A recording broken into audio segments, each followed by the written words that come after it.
Hello बच्चों, good evening सभी को। तो आज हम लोग जो अपना इलेक्ट्रोकेमिस्ट्री चैप्टर शुरू किए हैं उसके एनसीईआरटी एक्सरसाइज को कंप्लीट करेंगे और फिर ये हमारा चैप्टर कंप्लीट हो जाएगा और फिर कल से हम लोग नए चैप्टर की शुरुआत करेंगे। ठीक है, तो आइए शुरू करते हैं अपना एनसीईआरटी एक्सरसाइज को सॉल्व करना। बहुत आसान है और बहुत छोटी सी एक्सरसाइज है इसकी। तो चलिए सबसे पहले क्वेश्चन से स्टार्ट करते हैं बिना देर किए हुए। तो जल्दी जल्दी कर लेते हैं छोटे छोटे क्वेश्चन से। जैसा कि सबसे पहले क्या कहता है कि निम्नलिखित धातुओं को उस क्रम में व्यवस्थित कीजिए जिसमें वे एक दूसरे को उनके लवण के विलयनों से प्रतिस्थापित करती हैं।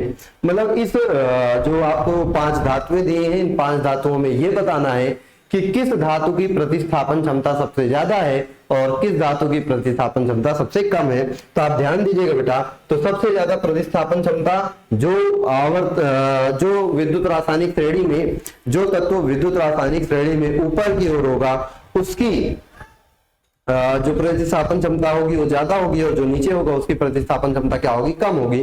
तो इसमें अगर आप देखेंगे तो भाई इसमें जो है लिग्बा सरकाना मग अल, सबसे पहले कौन आता है, मैग्नीशियम, फिर कौन आता है, एल्यूमिनियम, मग अल मंजन, फिर कौन आता है, जिंक, है ना, मग अल मंजन, प्रोपिकेट, कोली, फिर कौन आता है भाई, आयरन आता है, और फिर टिन लादा हाइड्रोजन, कुमारक, तो फिर आता है कॉपर। ये आपका क्रम हो जाएगा। तो विद्युत रासायनिक श्रेणी याद करवाए आपको, लिग्बा सरकाना मग अल मंजन प्रोपिकेट कोनी टिन लादा हाइड्रोजन कुमारक पर जाओगे, पिटोगे गोल्ड हो जाओगे। तो वही है, मैग्नीशियम सबसे ऊपर है तो इसकी प्रतिस्थापन क्षमता सबसे ज्यादा, फिर एल्यूमिनियम, फिर जिंक, फिर आयरन, फिर कॉपर, इस तरीके से चले। ये तो पहला हो गया।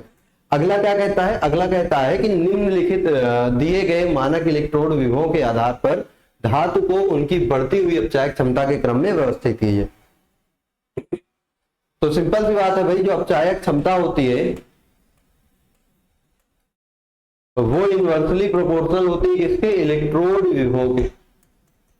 किसके भाई, इलेक्ट्रोड विभव के इनवर्सली प्रोपोर्शनल होती है। मतलब कि जिसका इलेक्ट्रोड विभव कम होगा उसकी अपचायक क्षमता ज्यादा होगी, जिसका इलेक्ट्रोड विभव कम होगा उसकी अपचायक क्षमता ज्यादा होगी। तो सबसे कम किसका दिख रहा है, पोटेशियम का। पोटेशियम के बाद -2.37 मैग्नीशियम का, फिर मैग्नीशियम के बाद माइनस में कोई है, ये है क्रोमियम, है क्रोमियम का, फिर क्रोमियम के बाद 0.79 और ये 0.79 किसका है, मरकरी का, और फिर किसका है, सिल्वर का। ये आपकी अपचायक क्षमता का क्रम हो जाएगा। सबसे ज्यादा अपचायक क्षमता पोटेशियम की होगी क्योंकि सबसे कम इलेक्ट्रोड विभव उसका है, और सबसे ज्यादा सिल्वर की होगी, सॉरी सबसे ज्यादा इसकी होगी क्योंकि सबसे कम इलेक्ट्रोड विभव इसका है, और सबसे कम अपचायक क्षमता सिल्वर की होगी क्योंकि सबसे ज्यादा इलेक्ट्रोड विभव उसी का है। नोट कर लो इसको जल्दी से, फिर हम लोग आगे बढ़ते हैं। नोट कर लीजिए इसको, ठीक है। चलो अगला क्वेश्चन क्या कहता है उसको देखते हैं। अगला क्वेश्चन कह रहा है उस गैल्वेनिक सेल को दर्शाइए जिसमें निम्नलिखित अभिक्रिया हो रही है। गैल्वेनिक सेल दर्शाना है, सेल में एनोड लेफ्ट साइड और कैथोड राइट साइड। तो भाई देखो, जिंक 2+ बन रहा, ऑक्सीकरण मतलब ये एनोड है, सिल्वर से सिल्वर प्लस से सिल्वर बन रहा, अपचयन हो रहा, ये कैथोड है। एनोड को लिखते हैं Zn2+, ये एनोड हो गया लेफ्ट साइड, ये है एक्वस में और ये सॉलिड में। दोनों को अलग करने के लिए 2 खड़ी लाइनें खींचते हैं, तिरछी लाइनें जो कि लवण सेतु को दर्शाती हैं, और फिर आपका क्या हो जाएगा भाई, सिल्वर Ag+ से क्या बन रहा है, Ag बन रहा है। तो ये आपका एक्वस हो गया और ये आपका सॉलिड हो गया, कुछ इस तरीके से, ठीक है। तो ये कह रहा है, पहला क्वेश्चन तो हो गया भाई ये कि गैल्वेनिक सेल दर्शा दिया, गैल्वेनिक सेल का प्रदर्शन हो गया पहला। फिर कह रहा है कौन सा इलेक्ट्रोड ऋण आवेशित है। तो भाई एनोड जो होता है, एनोड कैसा होता है, ऋण आवेशित, तो जिंक इलेक्ट्रोड ऋण आवेशित होगा, ये हो गया। सेल में विद्युत धारा के वाहक कौन होते हैं। तो भाई विद्युत धारा का वाहक इलेक्ट्रॉन जो कि एनोड पर मुक्त होकर कैथोड पर पहुंचता है, और सेल के आंतरिक परिपथ में आयन जैसे कि कॉपर आयन विलयन से निकलकर कॉपर प्लेट पर जाते हैं, जिंक आयन जिंक प्लेट से निकलकर विलयन में आते हैं। तो कौन होते हैं भाई, इलेक्ट्रॉन व आयन। वाहक कौन होते हैं, इलेक्ट्रॉन और आयन होते हैं। प्रत्येक इलेक्ट्रोड पर होने वाली अभिक्रिया क्या है। तो भाई देखो, ये जिंक इलेक्ट्रोड पर क्या होता है, जिंक पर होता है Zn से Zn2+ बनता है, 2 इलेक्ट्रॉन निकलता है, ये किसकी कहानी, ये एनोड है। और इसी तरह कैथोड भी यहां पे लिख देते हैं, कैथोड पर क्या होता है, भाई 2Ag कैथोड पर ये जो सिल्वर हमारा है, सिल्वर क्या करता है, इलेक्ट्रॉन को एक्सेप्ट करता है और Ag बना लेता है। ये तो दोनों इलेक्ट्रोडों पर ये होती है एनोड पर ऑक्सीकरण, कैथोड पर अपचयन। नोट कर लीजिए इसको।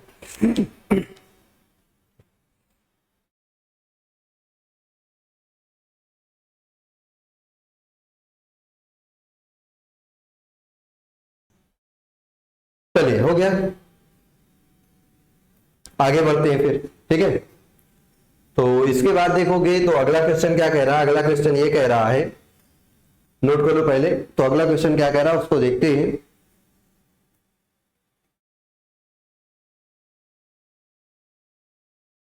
चलो अगला क्वेश्चन कह रहा है कि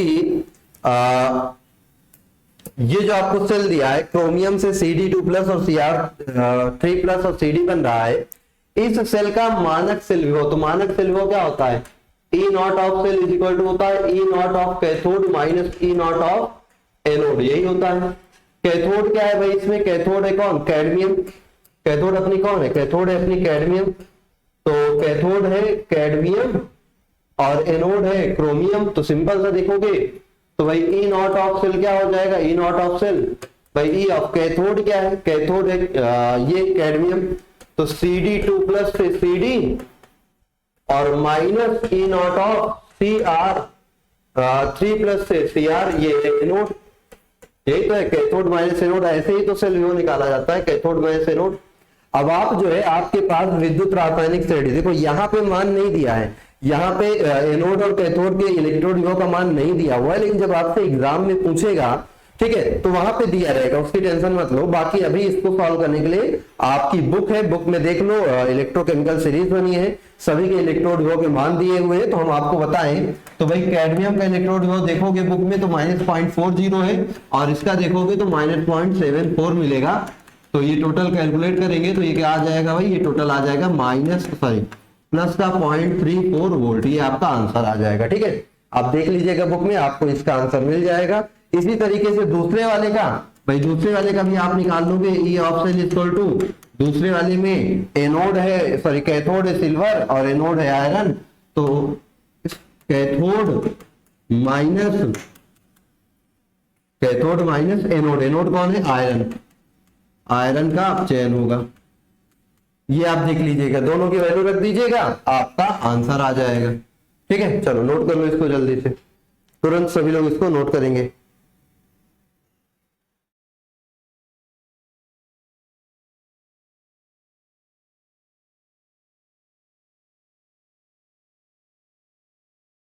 ठीक है, चलिए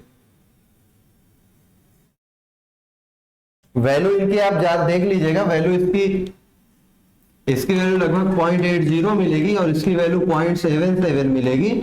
देखेंगे बुक में तो दिया होगा, तो ये 0.03 वोल्ट के करीब आ जाएगा। ठीक है, ये दूसरा वाला। चलो आगे बढ़ते। अच्छा, एक और भी चीज दिया है, नीचे देखो यहाँ पे क्या दिया है, उपयुक्त अभिक्रियाओं के लिए डेल्टा G नॉट और साम्य स्थिरांक की भी गणना कीजिए।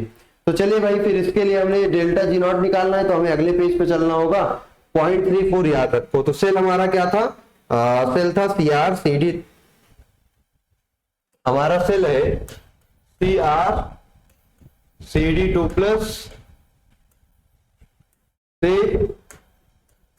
Cr3+ और Cd। तो अगर देखेंगे तो इसकी कहानी क्या हो जाएगी, सिंपल सी। भाई देखो सिंपल सा, यहाँ क्या हो जाएगा, हमें E नॉट हमने निकाल लिया है, E नॉट ऑफ सेल हमने निकाल लिया है, कितना 0.34 वोल्ट। तो डेल्टा G बराबर क्या होता है, डेल्टा G बराबर होता है -NEF। भाई कितने इलेक्ट्रॉन, 3 दूनी 6, 6 इलेक्ट्रॉनों का ट्रांसफर हो रहा, तो -6 गुणे E है 0.34 और ये 96,500 गुलाम, ये आपका आ जाएगा। इसको सॉल्व कर दे, चलो इसको सॉल्व कर देते हैं बेटा। तो इसको जब सॉल्व करेंगे तो ये आपका आ जाएगा 6 × 0.34 × 96,500, ये आ जाएगा 196,860। ये माइनस में आया है, और क्या आएगा, कूलाम वोल्ट, क्या आएगा, कूलाम वोल्ट पर मोल, ये आएगा कूलाम वोल्ट पर मोल। और अगर हम इसको भाई कूलाम वोल्ट को क्या लिखते हैं, जूल, तो 196,860 जूल पर मोल, या इसी को हम लिख सकते हैं -196.86 किलो जूल पर मोल ये लिख सकते हैं। ठीक है, ये आपका हो जाएगा। नोट कर लो इसको जल्दी से। ठीक है, नोट करो इसको जल्दी से।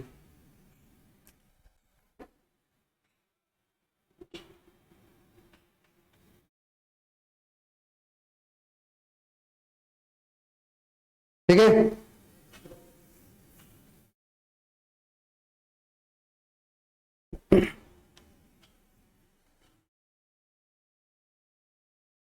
चलो फिर आपको निकालना था, ये तो हो गया भाई डेल्टा जी नॉट। अब आपको निकालना था साम्य स्थिरांक। क्या निकालना था? साम्य स्थिरांक। तो साम्य स्थिरांक कैसे निकालेंगे भाई? साम्य स्थिरांक हम निकालेंगे, देखिए ध्यान से यहाँ पे भाई, जो आपका डेल्टा जी होगा, डेल्टा जी बराबर होता है 2.303 RT log KC, यही तो होता है।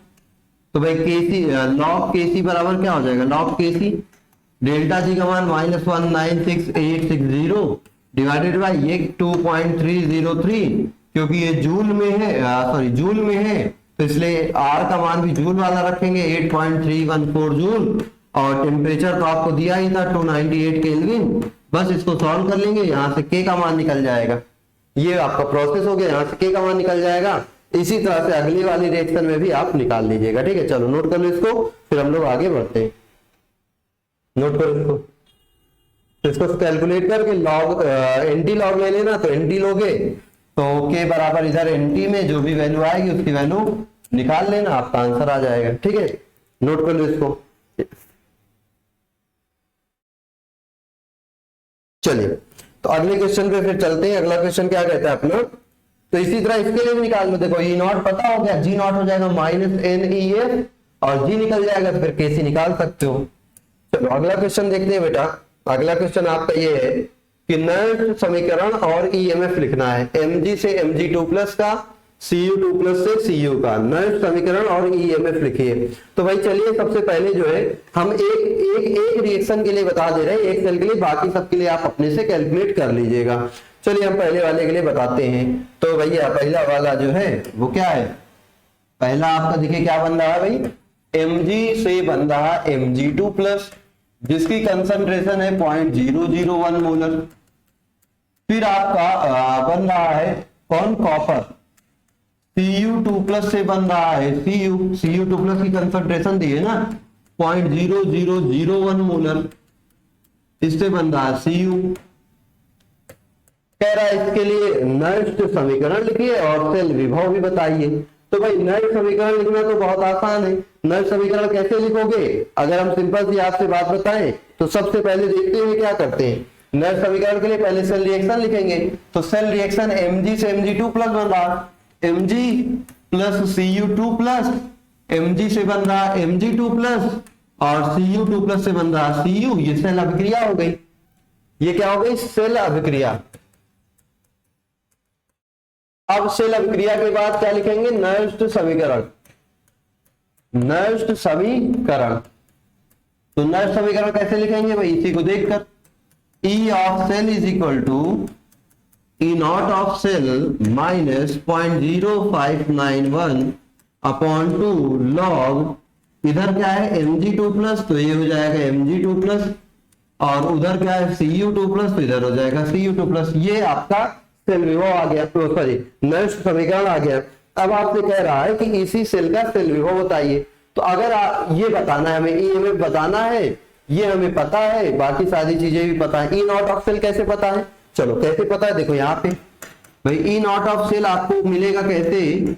अगर आप कैथोड में से मतलब Cu2+ Cu में से माइनस कर दीजिए क्या एनोड मतलब Mg2+ Mg, तो क्या आपको ई नॉट ऑफ सेल नहीं मिल जाएगा? बिल्कुल मिल जाएगा। तो जब आप ई नॉट ऑफ सेल जानते हो तो क्या हो जाएगा? देखो भाई आपको यहाँ पे नहीं दिया है, लेकिन जब फिर से हम कह रहे हैं बोर्ड एग्जाम वगैरह में पूछा जाएगा तो आंसर दिया रहता है। अभी आप टेबल से देख लो, तो टेबल से देखोगे तो कॉपर का जो होता है वो आपका 0.34 वोल्ट होगा और मैग्नीशियम का -2.37 वोल्ट होगा। इसको आप कैलकुलेट करेंगे तो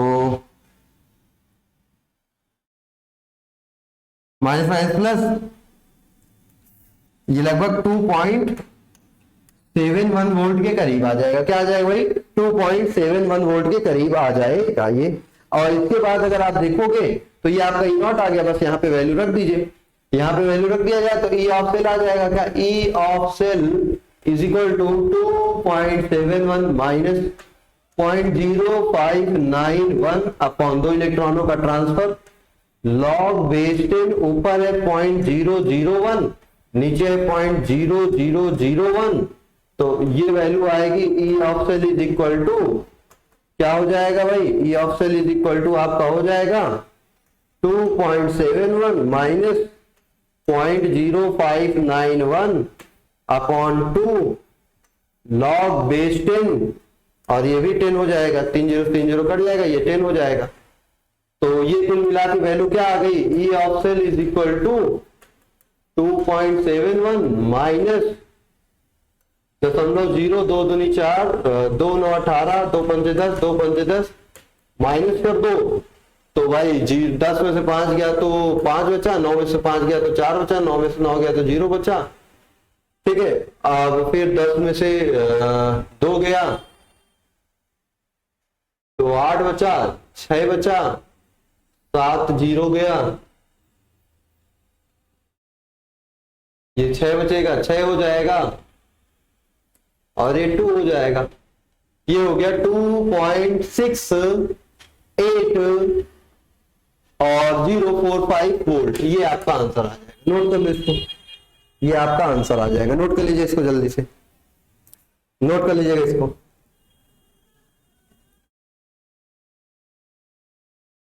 तो इसी तरीके से बाकी भी आपके जो सेल्स हैं, ठीक है, उनका भी निकाल लेंगे। तो इसको नोट कर लीजिए, पॉज करके नोट कर लीजिएगा। जिनका नहीं होगा तो वो क्या करेंगे भाई, इसका भी वैसे ही, इसका भी वैसे ही, इसका भी वैसे। एक बता दिया, बाकी सबका कंसंट्रेशन वगैरह दिया है। ई नॉट सबका इलेक्ट्रोकेमिकल सीरीज से देखकर ई नॉट ऑफ सेल निकालकर बस रख दीजिएगा, हो जाएगा, आंसर आ जाएगा। ठीक है, चलिए आगे बढ़ते हैं। फिर क्वेश्चन क्या कह रहा है? घड़ियों एवं अन्य युक्तियों में अत्यधिक उपयोग में आने वाली बटन सेलों में निम्नलिखित अभिक्रिया होती है। Zn से Ag2O H2O Zn2 plus 2Ag 2OH minus. इसका ई नॉट और जी नॉट निकाला। चलो भैया, रिएक्शन क्या होती है वो देखो। Zn है, Ag2O है और H2O है। चलो भैया, H2O है, ये कह रहा है कि रिएक्शन होती है, Zn2 प्लस बनता है, 2Ag बनता है और OH माइनस बनता है। तो देखो भाई, इसमें Ag प्लस, जो Ag है सिल्वर है, वो Ag प्लस के फॉर्म में, किस फॉर्म में? Ag प्लस के फॉर्म में। तो ये आपका क्या है? ये आपका कैथोड है। क्यों? क्योंकि Ag प्लस से Ag मतलब अपचयन हुआ है, कैथोड है। और जिंक से Zn2 प्लस जो है ये ऑक्सीकरण हो रहा, तो ये एनोड है। तो पहले ई नॉट निकालना तो बहुत आसान है। ई नॉट इज इक्वल टू क्या हो जाएगा? ई ऑफ Ag2O कैथोड से minus E not of anode. अब भाई आप सेल में देखेंगे या आप इलेक्ट्रोकेमिकल सीरीज में देखेंगे तो इसकी वैल्यू आपको मिलेगी, क्या मिलेगी? 0.344 वोल्ट और इसकी वैल्यू माइनस 0.76 वोल्ट। तो अगर आप इसको देखेंगे तो 0.344 और ये माइनस प्लस हो जाएगा 0.76, तो क्या हो जाएगा? 6 4 10 की 0 हासिल 1, सॉरी उल्टा हो गया, ये 4 ही रहेगा, 6 4 10 की 0 हासिल 1 हो जाएगा, 7 3 10 11 हो जाएगा, फिर ये 11, ये 1.104 वोल्ट आ गया। बस हो गई कहानी खत्म। Delta G not equal to minus NEF हो जाएगा। तो माइनस n की वैल्यू कितनी, कितने इलेक्ट्रॉन ट्रांसफर हो रहे हैं? 2। ई नॉट निकाला 1.104 और ई की वैल्यू 96,500। इसको कैलकुलेट कर लिया जाए with the help of calculator.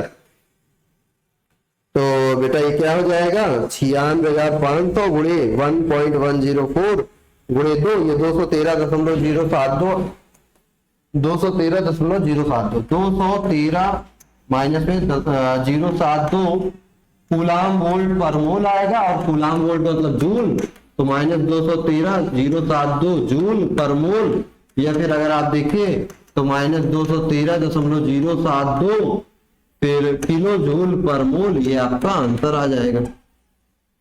Note कर लो इसको, जल्दी से नोट कर लो सभी बच्चे, ठीक।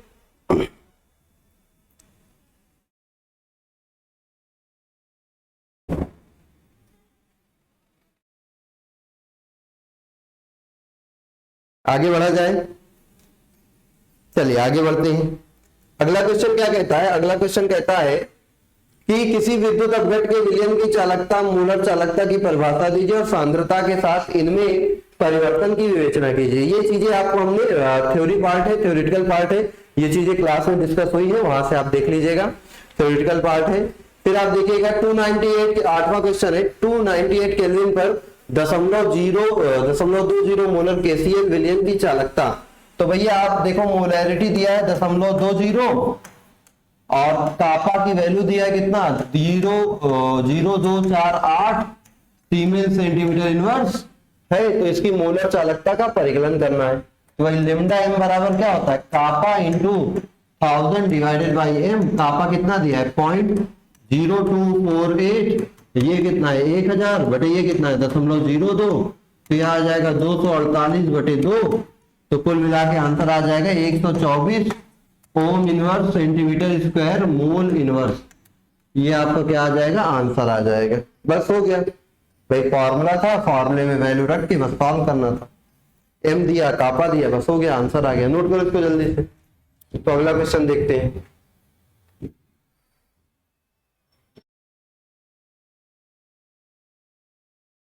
अगला क्वेश्चन देखा जाए बेटा, चलिए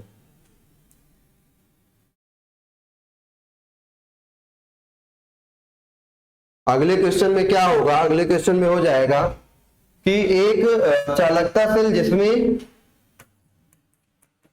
0.001 मोलर केसीएल है का प्रतिरोध जो है आर वो 1500 ओम है, और आपका जो इसी विलयन 0.001 मोलर विलयन का जो विलयन की चालकता आपको दिया है कापा 0.146 गुणे 10⁻³ है।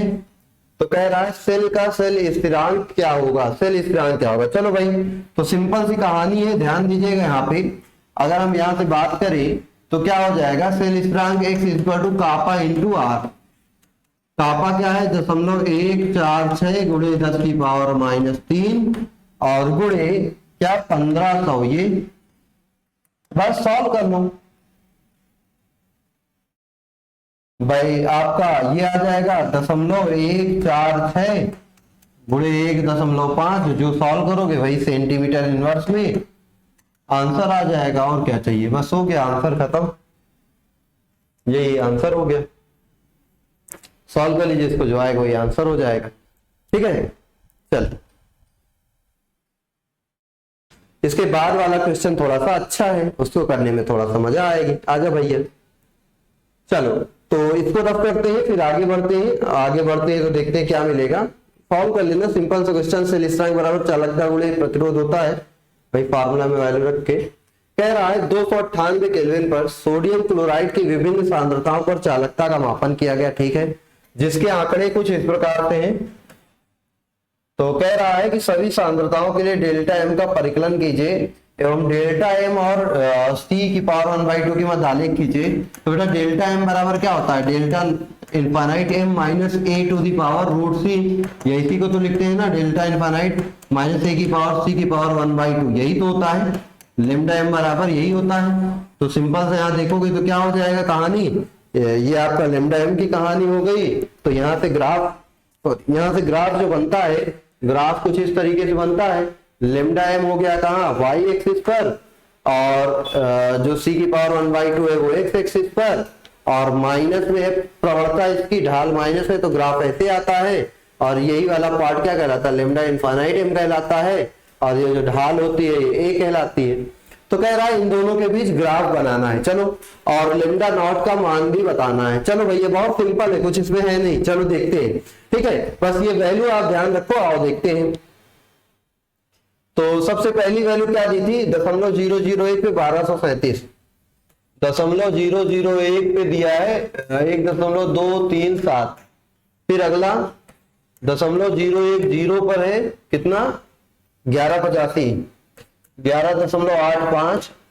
फिर आपको कितना दिया है 0.20 दिया है, 0.50 दिया है, 0.100 दिया है।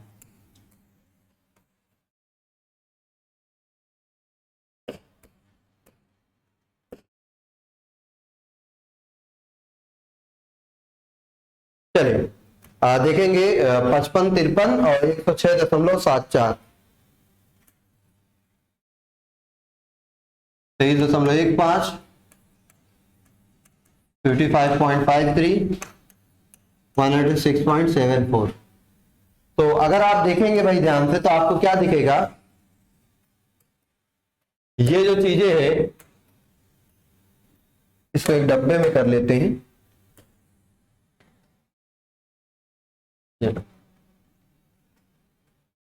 ये जो आपकी वैल्यू दी है कौन सी, ये वाली, ये सारी वैल्यू और ये दोनों वैल्यू, ठीक है। चलो तो देखोगे तो ये वैल्यू सांद्रता की है और ये जो है ये आपको दिया है चालकता, और सीमेंस प्रति मीटर इनवर्स में दिया है। किसमें दिया है, सीमेंस प्रति मीटर इनवर्स। और जब मीटर इनवर्स में दिया है तो हम इसको अगर सेंटीमीटर इनवर्स में बदलेंगे, किसमें बदलेंगे, सेंटीमीटर इनवर्स में। तो चलिए देखिए भाई 1 मीटर बराबर होता है 10 की पावर 2 सेंटीमीटर। तो अगर हम 1 मीटर स्क्वायर की बात करेंगे तो हो जाएगा 10 की पावर 4 सेंटीमीटर स्क्वायर, ठीक है। तो यहां से सिंपल सी क्या कहानी हो जाएगी, अगर हम अच्छा इसका उल्टा करें, सॉरी इसको हटाओ, अगर हम 1 मीटर इनवर्स की बात करेंगे, 1 मीटर इनवर्स तो 10 की पावर -2 सेंटीमीटर इनवर्स की हो जाएगी। और ये दिया 10 की पावर 2 प्रति सीमेंस सेंटीमीटर इनवर्स। तो अगर हम इसको बदलेंगे उल्टा तो ये क्या हो जाएगी, 10 की पावर -2 सीमेंस पर मीटर इनवर्स। तो ये जो चालकताएं दी है, ये चालकताएं देखो प्रति में दी है ना, 10 की पावर 2 प्रति सीमेंस मीटर इनवर्स। तो अगर इसको उल्टा करेंगे तो 10 की पावर -2 सीमेंस मीटर इनवर्स हो जाएगा। तो चलो इसको हम कहानी को बदलते हैं, मतलब देखते हैं यहाँ पे जो दिया है, हमें जो टेबल में वैल्यू दी है वो क्या दी है भाई, टेबल में हमारी जो वैल्यू दी है इसको साइड करो। चलो भाई थोड़ा साइड चलिए आप, हाँ साइड हो गए। चलिए तो देखिए यहाँ पे जो वैल्यू दी है कापा की, और ये वैल्यू दी है मोलरता की। तो कापा की वैल्यू दी है 10 की पावर -2 सीमेंस मीटर इनवर्स। तो अगर हम इसको चेंज करेंगे तो ये बन जाएगा 1.273 गुणे 10 की पावर -4 सीमेंस मीटर क्या सीमेंस सेंटीमीटर इनवर्स, और ये बेटा हमारा है मीटर इनवर्स। ये दिया है 10 की पावर -2 सीमेंस मीटर इनवर्स, और चेंज करेंगे तो 11.85 गुणे 10 की power -4 siemens centimetre inverse, -2 metre inverse दिया है, 23.15 गुणे 10 की पावर -4 सेंटीमीटर इनवर्स हो जाएगा। मीटर इनवर्स दिया है -4 सेंटीमीटर इनवर्स हो जाएगा। मीटर इनवर्स दिया है 10 की पावर -4 सीमेंस सेंटीमीटर इनवर्स हो जाएगा, ठीक। चलिए तो अब इन्हीं के लिए हमें लैम्डा एम का मान निकालना है।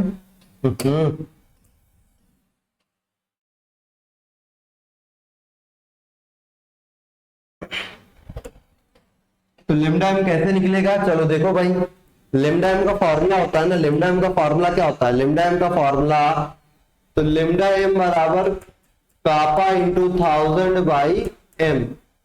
तो कापा का मान दिया है, कापा का मान क्या दिया है 1.237 गुणे 1000 बटे 0.001 गुणे 10 की पावर -4।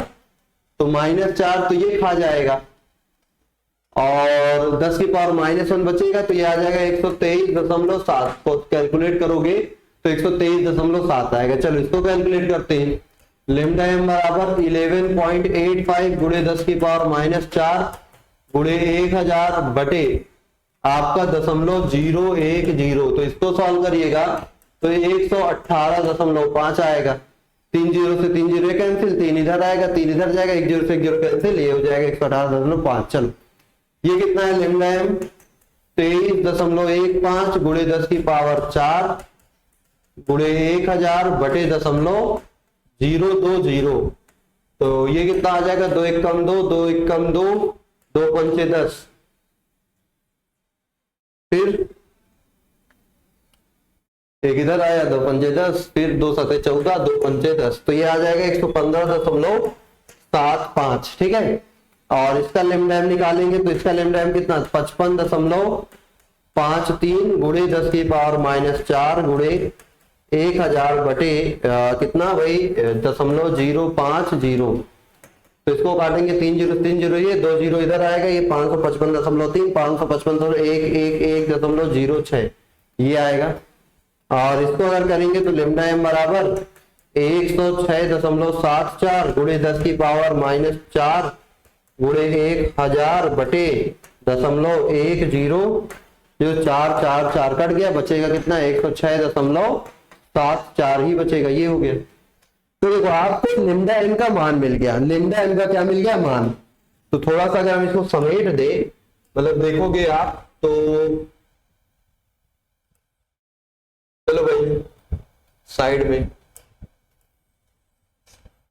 इनको भी थोड़ा साइड में कर दीजिए, इनको भी थोड़ा साइड में कर दीजिए, इनको भी थोड़ा साइड में कर दीजिए, इनको भी आप ऐसे उठाइए और ऐसे ले जाके साइड में कर दीजिए। तो आपको कुछ यहाँ मिलेगा, परेशान ना हो कि कुछ मिले मिलाएगा है नहीं, साइड किए जाए नहीं, मिलेगा मिलेगा सब कुछ मिलेगा। देखो यहाँ पे, और यहाँ भी बराबर है, जी वाला बराबर हटा दो, चल भाई साइड में, इनको भी उठा लाओ साइड में, ये हो गया।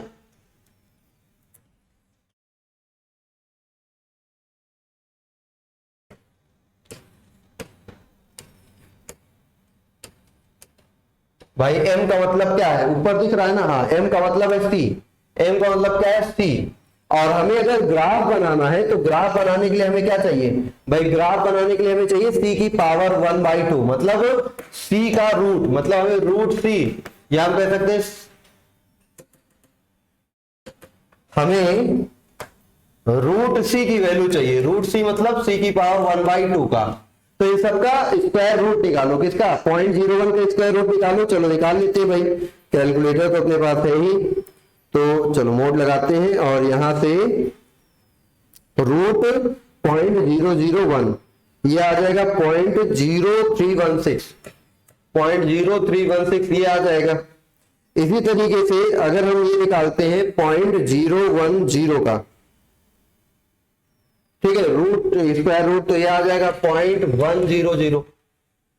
और इसी तरीके से अगर हम निकालते हैं 0.020 का, भाई ये 020 है, ये 050 है, गंदी बात कर दी है, ये हो जाएगा 0.1414, ठीक है। चलो अगर हम निकालते हैं किसका 0.050 का, तो आ जाएगा 0.224। और फिर अगर हम निकालते हैं किसका 0.100 का, तो आ जाएगा 0.316, ये आ जाएगा। चलिए, तो अगर इतनी चीजें आपको मिल गई, देखो आपको मिल गया क्या c की पावर 1/2 और आपको मिल गया लेमडा एम, ये सब क्या है भाई, ये लेमडा एम का मान ही तो है। तो अब आपको ग्राफ बनाने में कोई दिक्कत नहीं होनी चाहिए, अब आपको ग्राफ बनाने में कोई दिक्कत नहीं होनी चाहिए। चलिए ग्राफ बनाते हैं, ग्राफ बनाया जाए, आ जाओ ग्राफ बनाते हैं। तो भैया ग्राफ बनाओ, देखो आओ ग्राफ बनाओ, ग्राफ बनाओ, ये सारी वैल्यू को लेकर ग्राफ बनाना। तो ग्राफ कैसे बनेगा, तो एक बड़ी लाइन यहां, एक बड़ी लाइन यहां,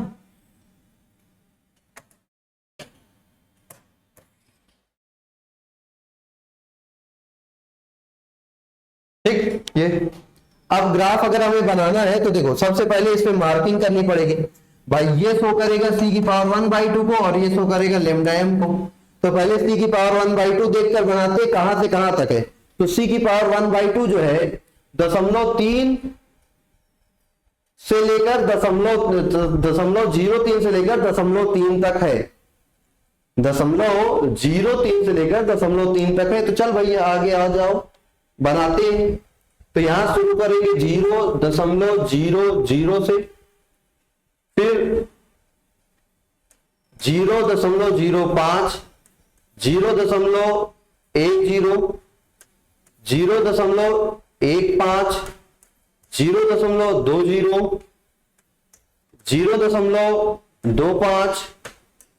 0.25, 0.30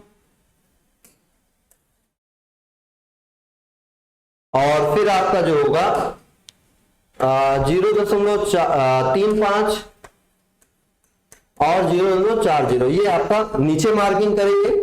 और ऊपर की मार्किंग के लिए लेमडा एम की वैल्यू देखेंगे।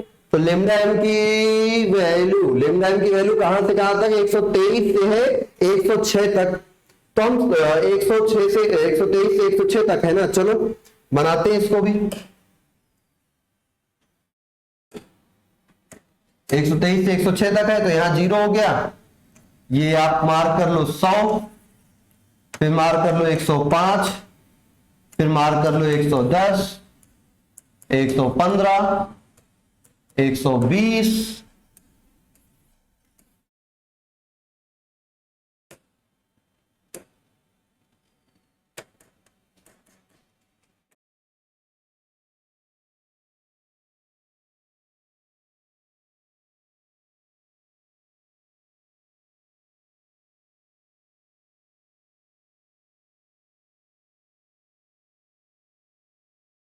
120, फिर मार कर लो 125। बस यहां तक के लिए बहुत है, 125 तक।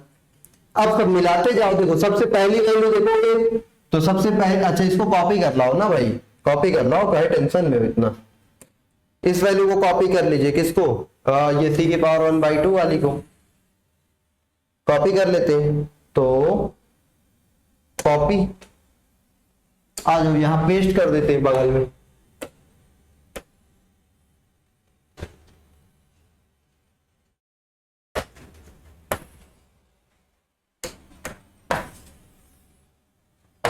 ठीक, ये हो गया। और एक वैल्यू और कॉपी कर लो, कौन सी भाई, ये लेमडा वाली, इनको भी कॉपी कर लीजिए।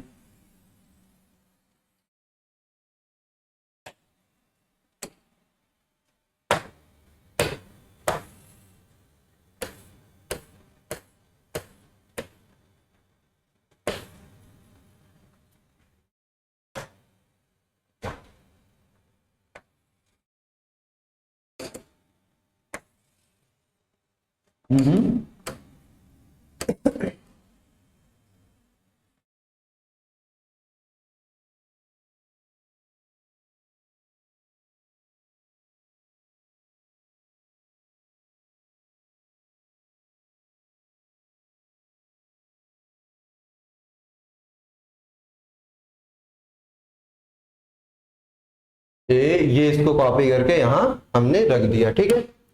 चलिए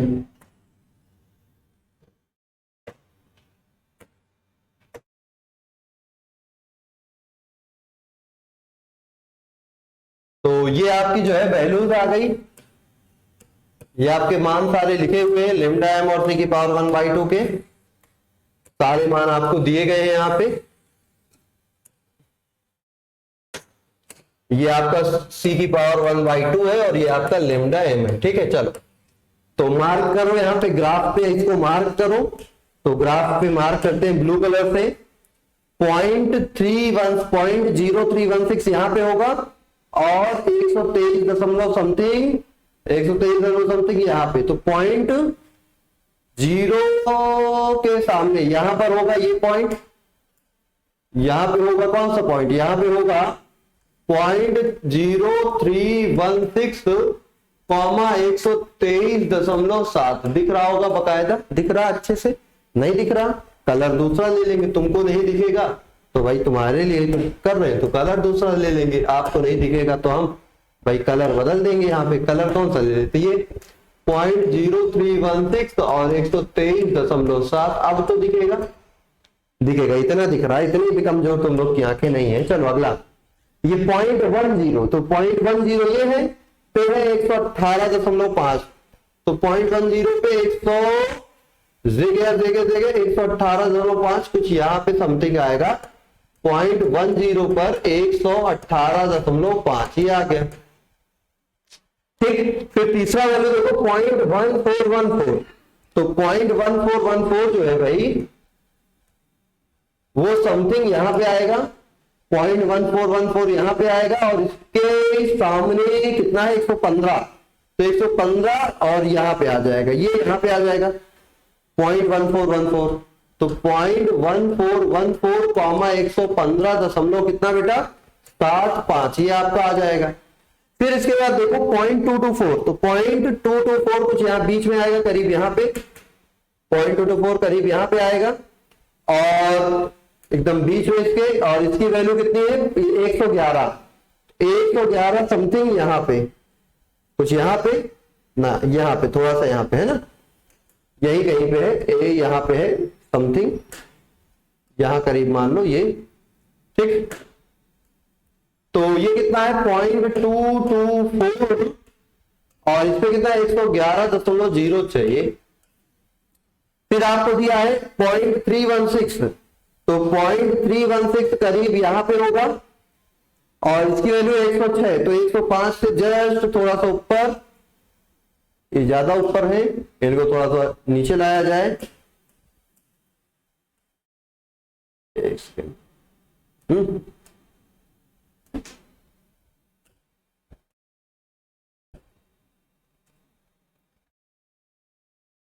जाए दोस्तों, तो 106 जो है 106 दशमलव कुछ इसके ऊपर, कुछ यहाँ पर 106 दशमलव समथिंग यहाँ पे कुछ आएगा, ठीक है।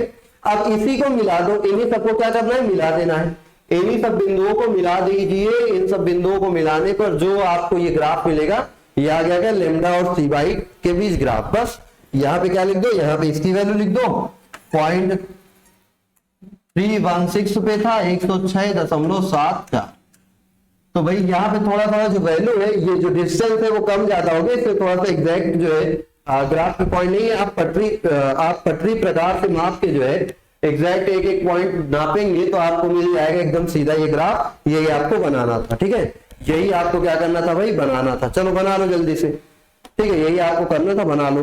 ये था, ये इसकी कहानी थी, नोट करो इसको जल्दी से, ठीक है।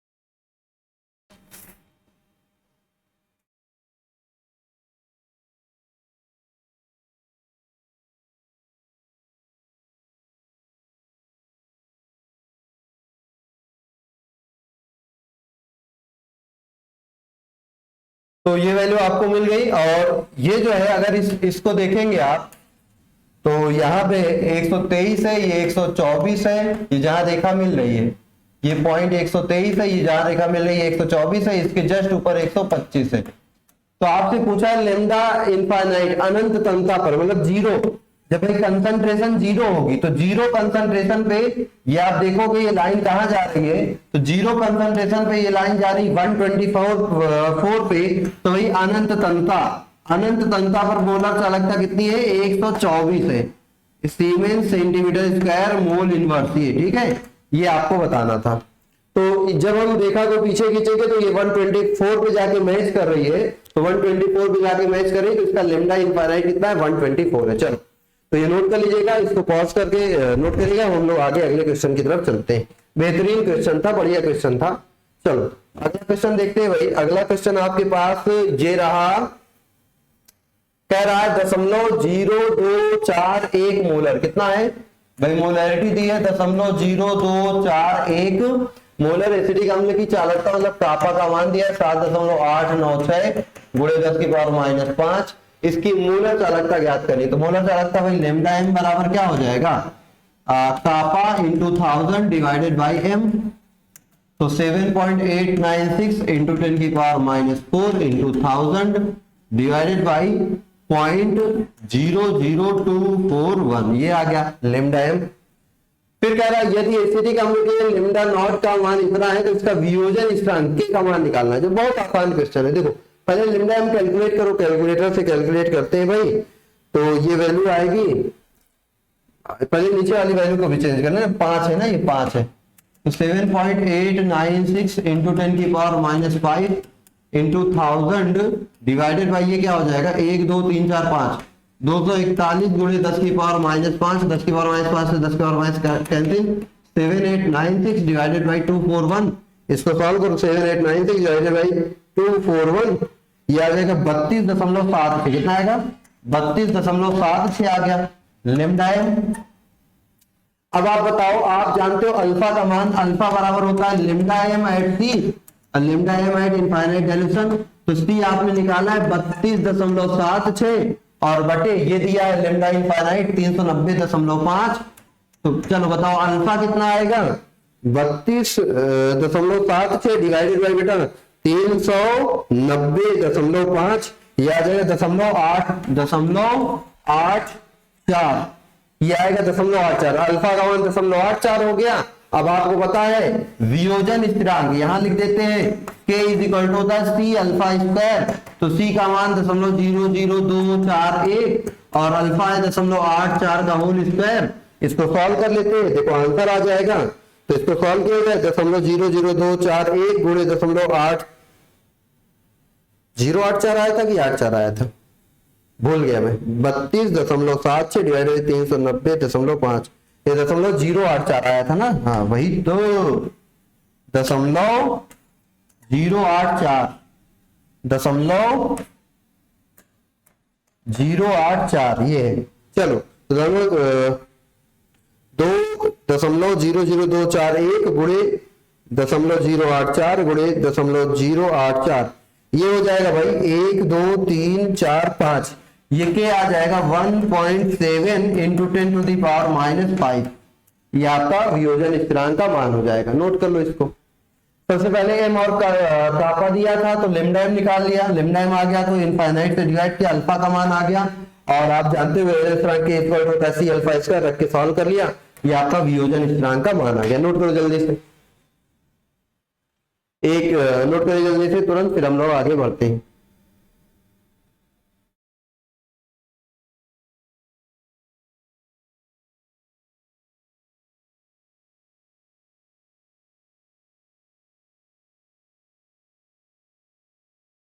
ठीक है,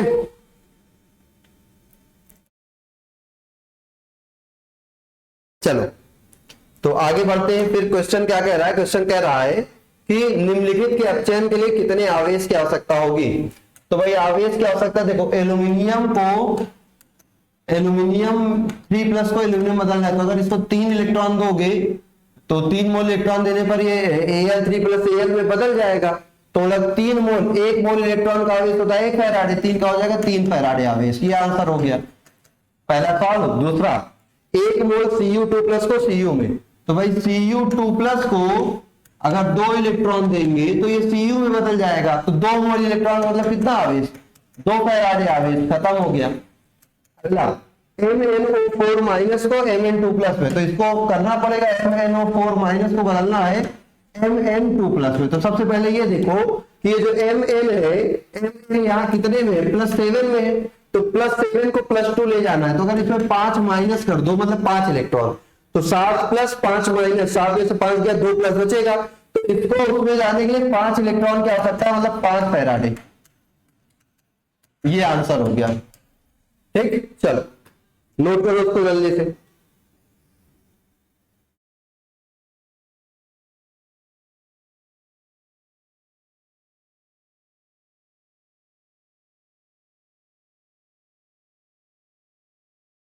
ठीक है, चलो आगे बढ़ते हैं। कह रहा है कि निम्नलिखित को प्राप्त करने के लिए कितने फैराडे विद्युत आवेश चाहिए।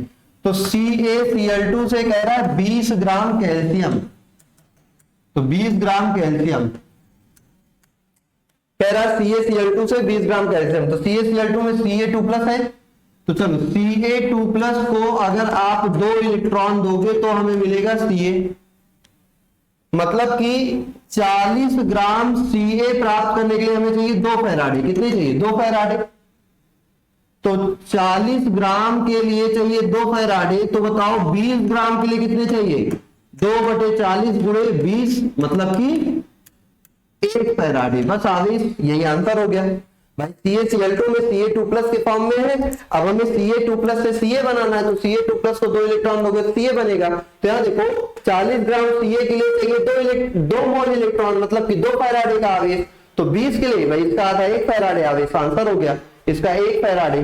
इसी तरह Al2O3 से देख लो, Al2O3 से तो 27 कितना चाहिए, 40 ग्राम चाहिए, तो 27 के लिए हमको चाहिए होगा कितना, 2 फैराडे, 3 फैराडे। 27 के लिए कितना चाहिए होगा, 3 फैराडे। देखो अगर हम यहां देखें तो भाई Al3+ में ये जो है Al2O3 में ये किस फॉर्म में है, Al3+ प्लस 3O2 माइनस। तो अगर हम कहें Al3+ को 3 इलेक्ट्रॉन दोगे तो एल्यूमिनियम बनेगा। तो 27 ग्राम प्राप्त करने के लिए 3 फैराडे चाहिए। तो सिंपल सा यहाँ कहां लिख दें, जगह ही नहीं बची, उधर ही लिख देते हैं, इसको ऊपर वाला रफ कर देते हैं। तो देखो 27 ग्राम के लिए आवेश कितना चाहिए भाई, 3 फैराडे। 1 ग्राम के लिए कितना चाहिए, 3/27 फैराडे। क्वेश्चन में कितना पूछा है, 40 ग्राम। तो 40 ग्राम के लिए कितना हो जाएगा, 3/27 गुणे 40, 40/9, 9 चौके 36, फिर 4 बचेगा, 9 चौक 36, 9 चौक 36, 4.44 फैराडे। ये आपका आंसर हो जाएगा, 4.44 फैराडे आपका आंसर हो जाएगा। नोट कर लो इसको।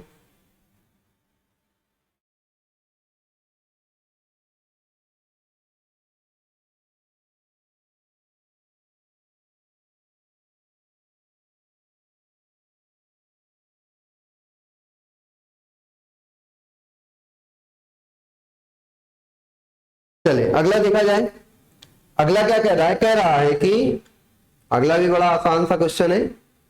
कह रहा है कि 1 मोल H2O को O2 में, कह रहा है कि निम्नलिखित को ऑक्सीकृत करने के लिए कितने कूलाम विद्युत की आवश्यकता होगी। चलो भाई H2O है, H2O को ऑक्सीकृत करना है, पहले इसको ब्रेक करो, 2H+ और O2- में बनेगा।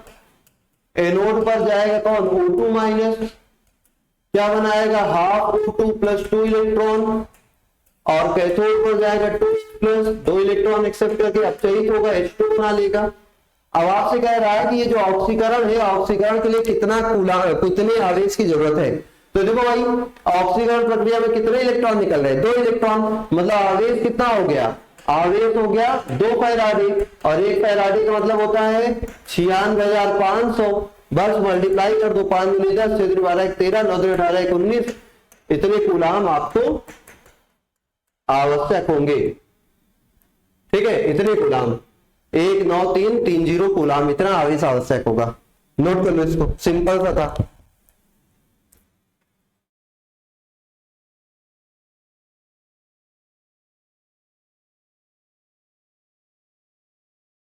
चलो अब कह रहा है 1 मोल FeO को Fe2O3 में। तो भाई FeO में जो आयरन है वो 2+ में है, ठीक है, और Fe2O3 में जो आयरन है वो 3+ में है, ठीक है। तो कह रहा है FeO को Fe2O3 में, मतलब Fe2+ को ऑक्सीकृत करना है Fe3+ में। तो कितना इलेक्ट्रॉन निकलना है, 1 इलेक्ट्रॉन ना, मतलब कि इसके लिए चाहिए 1 इलेक्ट्रॉन, 1 फैराडे मतलब 96,500 कूलाम। यही आंसर हो गया। Fe2+ को भाई FeO में Fe2+ में, Fe2O3 में Fe3+ में, 2+ को 3+ में करना है, तो 2+ 3+ में होगा तो 1 इलेक्ट्रॉन निकलेगा, 1 इलेक्ट्रॉन होगा 96,500 कूलाम। ये आपका आंसर। नोट कर लीजिए जल्दी से इसको, नोट कर लीजिएगा इसको।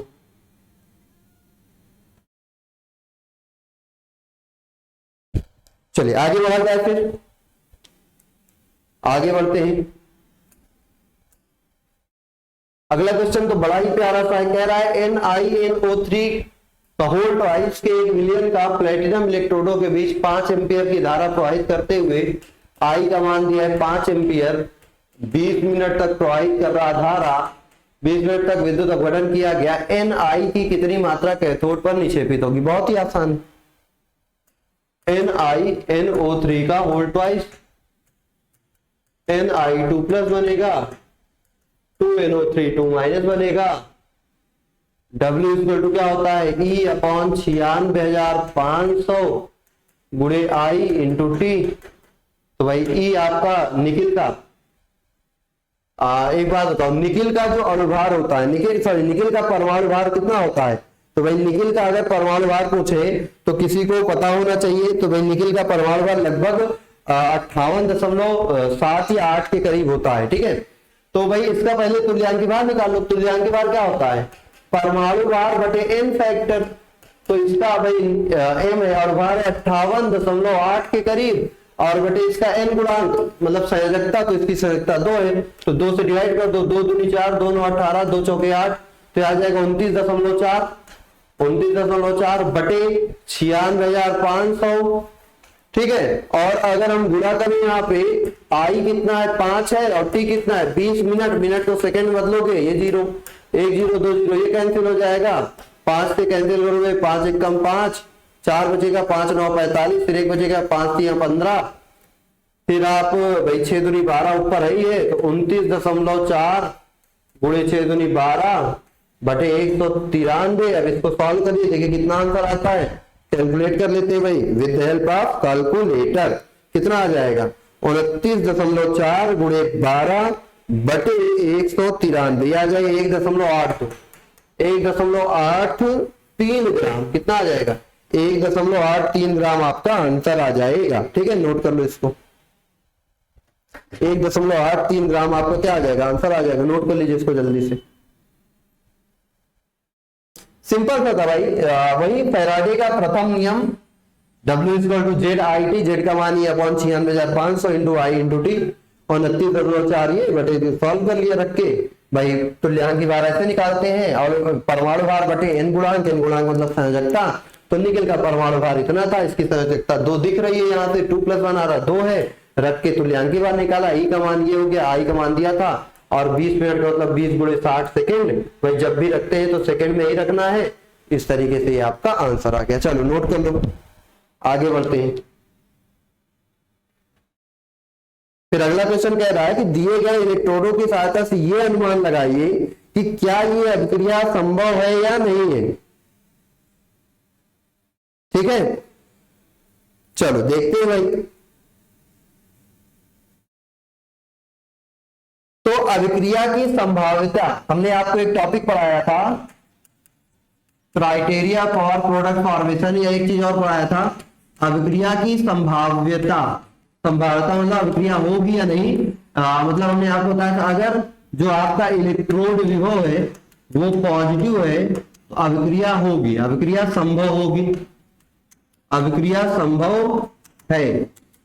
और अगर E0 का मान कहीं पर भी निगेटिव आ जाएगा अभिक्रिया असंभव होगी, अभिक्रिया संभव नहीं है, ये आपको पता है। तो ये जो भी दिया है आपको सेल, इसके लिए आप क्या लिखिए भाई E0 निकाल लीजिए सभी के लिए, और जिसका E0 प्लस आएगा वो संभव होगी, जिसका E0 माइनस आएगा वो असंभव हो जाएगी, ठीक है। तो सिंपल सा, चलिए सबसे पहले देख लेते हैं हम लोग, हमारा दिया है Fe3+ से Fe का। चलो तो ये कंडीशन आपको याद है, पहला सेल दिया है Fe3+ और I- के बीच, Fe3+ और I- के बीच अभिक्रिया होगी, ठीक है। तो जो आपकी I- ये आधात है तो ऑक्सीकारक होगी और ये अपचायक होगी। तो जो अपचायक है उसका ऑक्सीकरण होता है, जो ऑक्सीकारक है उसका अपचयन होता है। तो सिंपल से यहां देखेंगे तो हमारे पास आयरन 2+ होगा और I2 होगा, यही होगा डेफिनेटली। तो ये आयरन 3+ में बदलेगा जो कि इसको इलेक्ट्रॉन देगा, तो ये I- में बदल जाएगी, ये इसकी सेल रिएक्शन होगी। तो ये एनोड है और ये कैथोड है। अच्छा उल्टा कर दिया क्या? बिल्कुल उल्टा कर दिया भाई, हमें 3+ दिया है ना तो हमको ये करना है Fe3+ I-, तो ये बनाना है Fe2+ और ये बनेगा I-, बनेगी, ठीक है। चलो तो E0 ऑफ सेल क्या हो जाएगा, E0 ऑफ सेल भाई ये कैथोड हो गया और ये एनोड हो गया,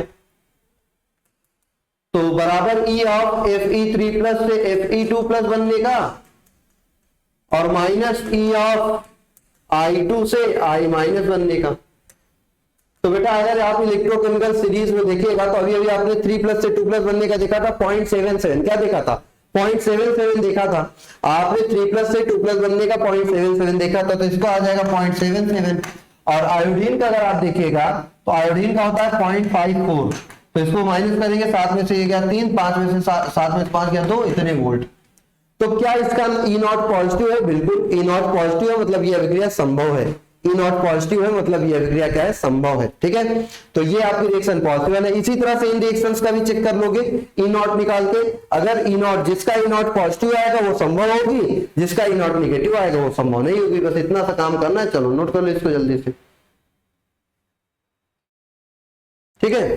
तो जिसका E0 पॉजिटिव होगा वो संभव होगी, जिसका एनोड नेगेटिव होगा संभव नहीं होगी।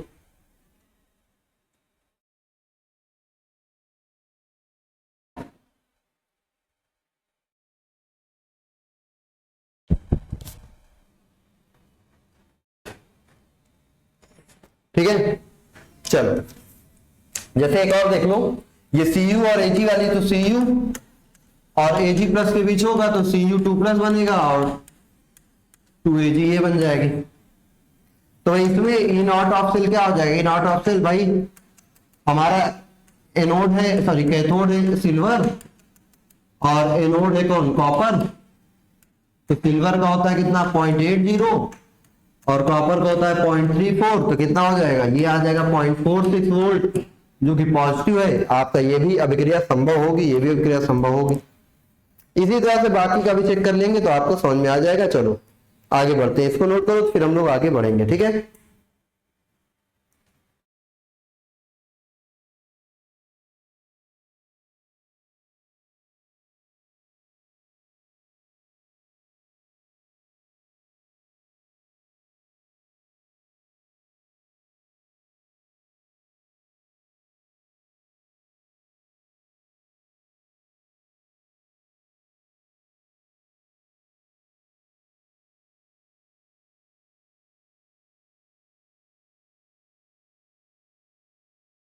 आगे देखा जाए।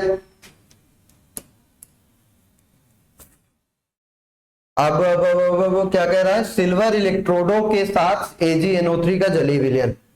तो भाई कह रहा है कि निम्नलिखित में से प्रत्येक के लिए विद्युत अपघटन का उत्पाद। चलो भाई विद्युत अपघटन तो तुम लोगों ने बहुत किया है ना, तो AgNO3 के जलीय विलयन है ना, तो जलीय विलयन के लिए भाई ये भी ब्रेक होगा और H2O का भी विद्युत अपघटन होगा, दोनों चीजें होंगी। ये देखो पहले देखो क्या कह रहा है कि AgNO3 है, Ag प्लस NO3 में विद्युत अपघटन भी टूटेगा और क्योंकि जलीय विलयन है जल भी टूटेगा। अब आपको याद होगा विसर्जन विभव वाली कहानी, दो पॉजिटिव दो निगेटिव आते हैं तो विसर्जन विभव चेक करते हैं। जिसका विसर्जन विभव कम होता है वो जल्दी क्या होता है, अब अपघटित होता है। ठीक है, इलेक्ट्रोड पर जाता है और जिसका विसर्जन विभव ज्यादा होता है वो देर से जाता है। तो अगर हम एनोड पर बात करेंगे तो हमारे पास दो निगेटिव आयन है भाई, दो निगेटिव आयन है तो OH माइनस और NO3 माइनस। तो आपको पता होगा NO3 माइनस का विसर्जन विभव OH माइनस से ज्यादा होता है, तो ये ना जाके OH माइनस जाएगा। यहाँ पे कौन जाएगा भाई, OH माइनस आयन जाएगा और OH माइनस आयन जाएगा तो क्या बनाएगा भाई 2H2O बनाएगा और O2 बनाएगा और 4 इलेक्ट्रॉन यहां से क्या हो जाएंगे, बाहर हो जाएंगे। ये एनोड पर होगा ऑक्सीकरण।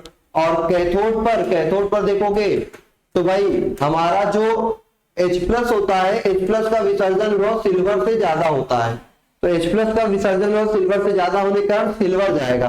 कैथोड पर कौन जाएगा, सिल्वर जाएगा और ये बनेगा, ये विद्युत अपघटन का उत्पाद होगा।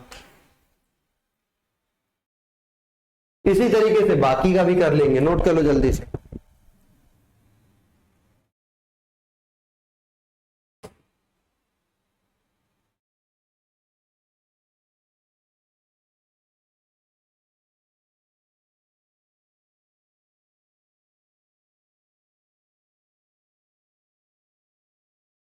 नोट कर लीजिए इसको।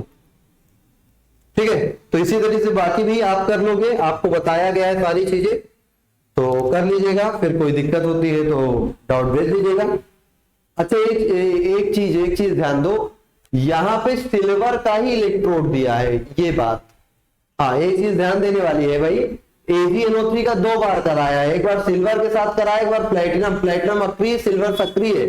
तो भाई जब सिल्वर इलेक्ट्रोड के साथ होगा ना, तो सिल्वर इलेक्ट्रोड के साथ फिर सिल्वर का ही एनोड तो सही है, एनोड जो है एनोड पे इस कंडीशन में जो एनोड होगा फिर इस पे क्या होगा भाई, इस पे NO3 माइनस भी जाएंगे और ये NO2 बनेगा और यहां से O2 निकलेगा और ये इलेक्ट्रॉन यहां से बाहर होगा। ठीक है, और आपका H2O जो होगा, H2O यहाँ पे कुछ इस प्रकार से आपका O2 निकलेगा और H प्लस निकलेगा और इलेक्ट्रॉन निकलेंगे। ये केस किसका होगा भाई, ये एनोड पर होगा। ठीक है, क्योंकि प्लेटिनम सिल्वर की ही इलेक्ट्रोड है और कैथोड पर तो सिल्वर ही जाएगा। क्योंकि सिल्वर की इलेक्ट्रोड है तो अपने इलेक्ट्रोड पर ही जाएगा, ये अभिक्रिया होगी, ये एनोड की अभिक्रिया बदल जाएगी। और इसके पहले जो हमने लिखा था वो प्लेटिनम इलेक्ट्रोड, इसके पहले जो रिएक्शन थी वो प्लेटिनम इलेक्ट्रोड के लिए थी और ये वाली आपकी सिल्वर इलेक्ट्रोड के लिए। ये ध्यान देना, इलेक्ट्रोडों का भी ध्यान रखना है, बताया था ना कि इलेक्ट्रोड से भी बहुत मैटर होता है। तो इलेक्ट्रोड उसी धातु का होगा तो ये अभिक्रिया होगी, और इलेक्ट्रोड अक्रिय होगा तो इसके पहले जो रिएक्शन बताई थी वो होगा। ठीक है, इलेक्ट्रोड का ध्यान रखना है। चलिए, तो ये एक्सरसाइज यहीं से होती है खत्म और ये चैप्टर का भी यहाँ से होता है समापन। तो अब हम लोग नेक्स्ट डे से नए चैप्टर की शुरुआत करेंगे। ठीक है, तो तब तक के लिए सभी लोगों को बाय बाय, फिर हम लोग मिलते हैं अगली क्लास में। ठीक है।